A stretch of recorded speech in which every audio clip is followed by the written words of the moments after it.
서희초의 비극 이후 저는 민주적 학교를 기반으로 한 공동체형 학교를 만들어야 가야 한다고 주장하고 있습니다. 지난 20년 동안 우리는 정치적 민주화, 사회적 민주화를 배경으로 권위주의적 학교를 민주적 학교로 전환하기 위한 교육개혁에 매진해 왔습니다. 그래서 학교와 교육의 전 영역에서 민주주의 원리가 관철되도록 노력해 왔습니다.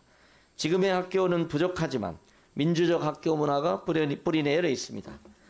그러나 민주적 학교의 그늘도 있습니다.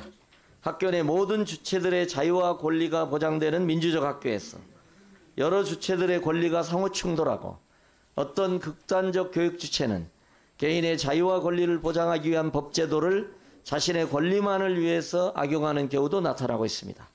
아동학대를 막기 위한 법제도를 명분 삼아 교권을 침해하는 현상 역시 하나의 선명한 사례일 것입니다. 저는 서리초 사건도 그 한 표현으로 간주하고 있습니다. 학교는 교육을 목표로 모두가 함께 협력해야 하는 공간이어야 합니다. 모두의 자유와 권리가 존중되는 민주적 학교 질서를 견지하면서도 그 핵심에 선생님의 권위 그리고 교육권이 철저히 보장되는 공동체적 학교를 이제부터 만들어가야 합니다. 알겠습니다. 조희연 교육감님께 제가 질문을 좀 드리겠습니다. 오늘 이 업무보고 인사 말씀하시면서 굉장히 저는 개인적으로 아주 의미 있는 말씀을 마지막에 해주셨습니다. 이 서희초의 비극 이후에 또 우리가 지난 한 10에서 20년 동안 우리가 민주화나 어떤 그러니까 정치적, 사회적 민주화를 배경으로 해서 이 권위주의적 학교를 민주적 학교로 전환하기 위해서 노력해왔고 그 부분에서 일정 부분 성과가 있었던 것도 사실이죠. 근데 이제 여기서 말씀하셨지만 또 그늘도 있었다.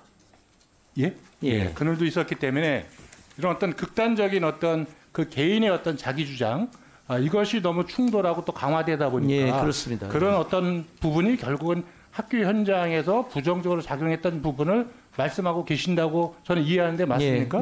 그렇습니다. 그래서 저는 그동안의 이 교육 현장의 정치 사회적인 어떤 일방적인 분위기와 흐름에 대한 저는 교육감님의 성찰이 여기 담겨져 있지 않는가. 그리고 그 부분이 실질적으로 그 교권 침해와 추락과 직간접적 연관이 있다. 이렇게 말씀하고 계시는 걸 제가 이해하고 있습니다. 그렇습니다. 그래서 저는 오늘 생각하고 있습니다. 그 교육감님께서 굉장히 중요하신 말씀을 해주셨고 저는 개인적으로 이 부분에서 감사드립니다. 제가 그 서희초등학교 비극 이전부터 이 교원단체나 교원노조 선생님들하고 대화를 쭉 해봤습니다. 그래서 그때 제가 학교가 이 지경이 된 지가 굉장히 오래됐는데 왜 그동안 아무 문제 제기가 없었냐. 그러면 전임 정권 이런 때는 왜 이런 교권 침해 문제가 심각하게 제기되지 못했느냐. 이렇게 제가 질문을 했었습니다. 그때 선생님들이 뭐라고 답변하셨냐면 지난 정권에서는 그런 거를 말할 분위기가 아니었다. 이렇게 대답을 했습니다. 그거는 교사들이 문제 제기를 할 수 있는 교사를 짓누르는 그 분위기 때문에 말할 수가 없었습니다. 이렇게 이야기하면서 이거를 이제 좀 더 구체적으로 대화하는 과정에서 제가 이해한 거는 적어도 우리 사회가 그때 소위 얘기해서 물론 이제 본인들의 주장과 생존권 이런 문제도 있겠지만 때법이 이것이 횡행하고 기득권 강경 세력의 어떤 과도한 권리 주장의 목소리가 우리 사회에 너무나 크게 이렇게 펼쳐 나갔고 또 그것이 어떻게 보면 때로는 공권력을 비웃으면서 또 본인들의 의사들이 관철되고 그런 분위기가 학교 현장에서도 이루어져서 교권보다는 학생의 인권과 권리가 더 우선되고 강조되는 분위기가 있었다. 그래서 그걸 말할 분위기가 못 됐다. 이런 이야기를 합니다. 그래서 지금 이제 교육감님께서 지금부터 제가 드리는 말씀에 어떻게 생각하실지 모르겠지만 저는 학교 분위기가 이렇게 된 데는 이 교육감 직선제 영향이 저는 컸음을 저는 부인하기 어렵다고 봅니다. 사실 지난 10년 동안 직선으로 당선된 교육감들의 이 성향을 보면은요, 우리 조희연 교육감님을 비롯해서 이 전교조 출신 또 교육감님들을 비롯해서 소위 진보를 자처하는 교육감님들의 퍼센트가 한 75% 이상을 차지했습니다. 지난 10년 동안은 우리 교육 현장은 정말 진보의 전성시대였다. 이렇게 말씀드릴 수 있습니다.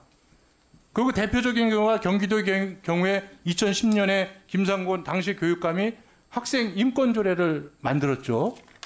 근데 그때 경기도를 보니까 2010년도에 교권 침해 건수가 130건이었는데 이 조례를 만든 2011년에는 665건, 그 다음에 2012년도에는 1691건으로 유의미하게 이 증가치세를 보였습니다. 그리고 이거 관련돼서 제가 논문이 뭐가 있나 좀 찾아봤습니다. 학생 인권조례 관련된 논문. 예. 한 4개 정도가 대표적으로 있던데 그중에 제가 하나를 읽어보니까 이 경기도 학생 인권조례 시행에 따른 학생 인권과 교권에 대한 중등 교사의 인식 연구라는 이 제목의 학위 논문을 보니까 조례로 인해서 생활지도 고충이 많고 교권이 추락했다고 느끼는 교사가 96%나 된다. 이렇게 결론을 내리고 있습니다.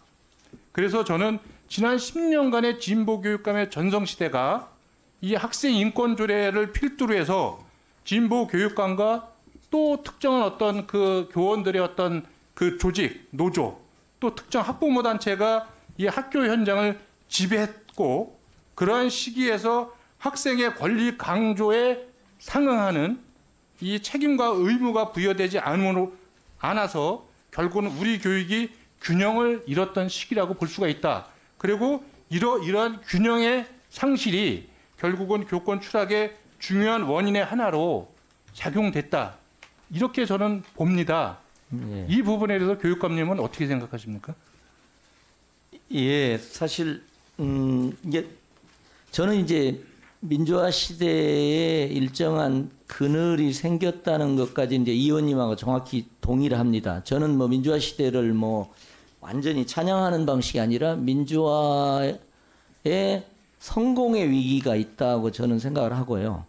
그래서 어떻게 보면 민주화 이후 시대에 어떻게 이 문제를 과거로 돌아가지 않으면서, 그러니까 저는 좀 보수적인 입장에서도 과거의 권위주의적 방식으로 돌아가지 않으면서 이 문제들을 권리와 충돌, 방임, 과잉, 어떤 일부의 어떤 극단성을 어떻게 해결하면서 공동체적 학교를 할 거냐에 저는 새로운 경쟁이 있다고 생각합니다. 저는 진보적 방식으로 민주화 시대의 그늘을 극복하면서 새로운 공동체적 학교를 진보적 방식으로 만들겠다. 혁신 교육의 방식으로 만들겠다. 이렇게 되는 거고요.